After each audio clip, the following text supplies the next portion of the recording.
All right, we could be hours away from the second largest Mega Millions payout ever. And that means lots of people are asking one another, what would you do if you won? Well, just in case you do, we want to give you the best advice to stop you repeating the mistakes of past winners. Emily Irwin, Managing Director of Advice and Planning at Wells Fargo's Wealth and Investment Management, joins us now. Emily, good morning. Just straight to the first question. If you win, what's the first thing you should do? Good morning, Savannah. Good morning, Joe. First thing you should do is nothing. It seems that with the Mega Millions soaring to $1.1 billion, everyone has bought a ticket. And if you are one of the lucky few to hold that winning ticket, you want to make sure that you safeguard it. During this quiet period before all the chaos starts, you want to be able to assemble a team of professionals to help you make financial decisions. That team likely will consist of an attorney, an accountant, an investment professional or a financial advisor, potentially even an insurance specialist, and someone who specializes in charitable giving.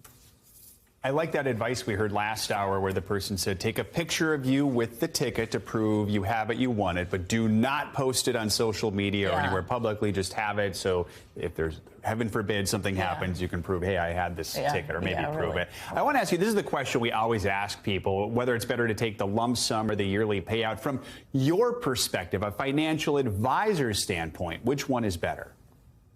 Well, there's pros and cons to both. And so the lump sum, the big advantage, of course, is that you're able to get that lump sum right now. You control how it's invested within your risk tolerance, and you can really use that team of professional advisors you put into place to be able to affect whatever decisions you want to implement.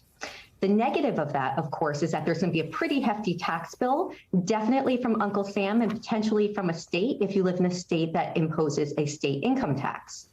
By contrast, the annuity payment is something that really provides security. So that can be an advantage. If you're someone who's going to have $1 in your pocket and then you're going to spend it, you may want to preserve your assets by knowing that every single year for the next 3 decades, you're going to be receiving a payment. The negative, of course, is that it may not be invested in a way that's in alignment with your goals and investment portfolio. Yeah.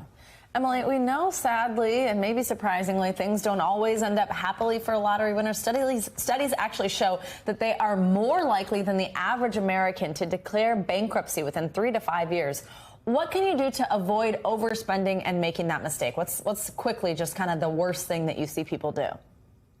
Put a plan in place. You have to have a written plan where you articulate your short-term, mid-term, and long-term goals.